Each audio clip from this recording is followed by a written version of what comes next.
কালমাটিতে তৃণমূল দুষ্কৃতীদের গুলিতে গুলিবিদ্ধ ৩ বিজেপি কর্মী, আহত আরও একজন। অভিযোগ বিজেপির। পঞ্চায়েত নির্বাচনের আর মাত্র হাতে গোনা কিছুটা সময় বাকি। এরই মাঝে পরপর বোমাবাজি ও গুলি চলার ঘটনায় উত্তপ্ত হয়ে উঠল দিনহাটা ২ নম্বর ব্লকের বামনহাট ২ নম্বর গ্রাম পঞ্চায়েতের কালমাটি এলাকা। পরপর বোমা বিস্ফোরণ এবং গুলি চলার ঘটনায় ব্যাপক চাঞ্চল্যের সৃষ্টি হয়েছে। বৃহস্পতিবার রাত আনুমানিক ১০টা নাগাদ স্থানীয় বিজেপি কর্মী সমর্থকরা প্রচার শেষে প্রার্থীর বাড়ির বাইরে বসেছিলেন। ঠিক সেই সময় একদল তৃণমূলের দুষ্কৃতীরা বাইকে করে এসে এবং আচমকায় তাদের ওপর চড়াও হয়। ঘটনায় বিজেপি কর্মী সমর্থকদের মধ্যে ৪ জন আহত হয়েছেন। ৪ জনের মধ্যে একজনের অবস্থা আশঙ্কাজনক। বিজেপি কর্মী পীযূষ বর্মন বলেন, আমাদের ৩ বিজেপি কর্মী মিলন বর্মন, চন্দ্র বর্মন, অর্জুন বর্মন গুলিবিদ্ধ হয়েছেন এবং হিরো বর্মন নামের একজন আহত হয়েছেন। তবে গুলি চালানোর ঘটনার সত্যতা স্বীকার করে দিনহাটা ২ নম্বর ব্লক তৃণমূল কংগ্রেস সভাপতি দীপক ভট্টাচার্য জানিয়েছেন, সেখানে গুলি চললেও চলতে পারে, তবে সেই ঘটনায় তৃণমূল কংগ্রেসের কেউ জড়িত নয়। তৃণমূল কংগ্রেসকে দোষী বানানোর জন্যই এমন চক্রান্ত করছে বিরোধীরা।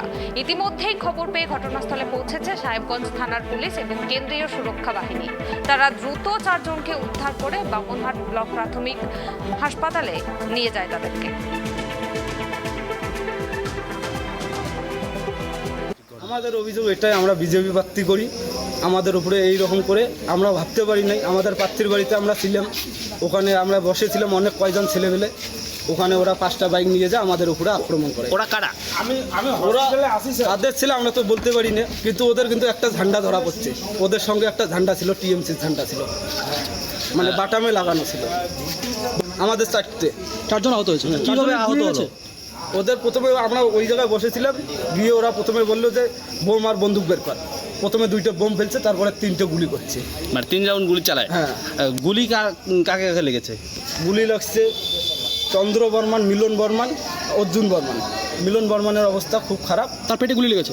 তার পেটে না, অর্জুন বর্মনের সাইড দিয়ে লাগছে, এই সাইড দিয়ে বাইরে হয়ে গেছে। আর মিলন বর্মনের এখানে লাগছে, ও বেশি কাবু হয়ে গেছে। আর চন্দ্র বর্মনের এই জায়গায় পায়ে গুলি লাগছে। আমাদের আজকেই ছিল প্রচারের একদম শেষ মুহূর্তে। আমরা কিছুক্ষণ আগেই আলশিয়ার বাজার থেকে প্রচার করে আমরা তো বাড়ি চলে এসেছি, আমাদের কর্মীরা আসছিল।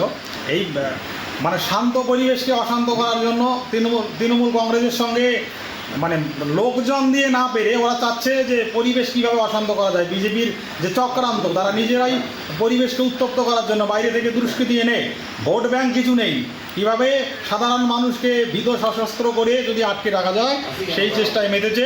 মানুষ এটাকে কি করবে, ওদেরকে ছুঁড়ে ফেলবে। ওরা যতই ভয় দেখাক না কেন, মানুষ আমরা দেখেছি স্বতঃস্ফূর্তভাবেই আসবে এবং এটার ওরা যে ধরনের অন্যায় করছে কিন্তু উপযুক্ত জবাব আমরা কিন্তু ভোট বাক্সেই দেবো। দাদা, বোমাবাজির একটা অভিযোগ রয়েছে যে বিজেপি কর্মীর বাড়িতে বোমাবাজি করা হয়েছে। আমরা বারংবার বলছি, যারা বিজেপির থেকে দাঁড়িয়েছে বা মন থেকে বিজেপি দলটা করে এসছে, তাদের সাথে আমাদের কোনো ব্যাপার নেই। আমরা বলেছি তারা ভোট প্রচার করুক সবসময়ই, কিন্তু সেই 2-1 জন থেকে এখন তারা বোম মেরে জনগণ পাশে নেই, বোম মেরে জনগণ আনার চেষ্টা করছে।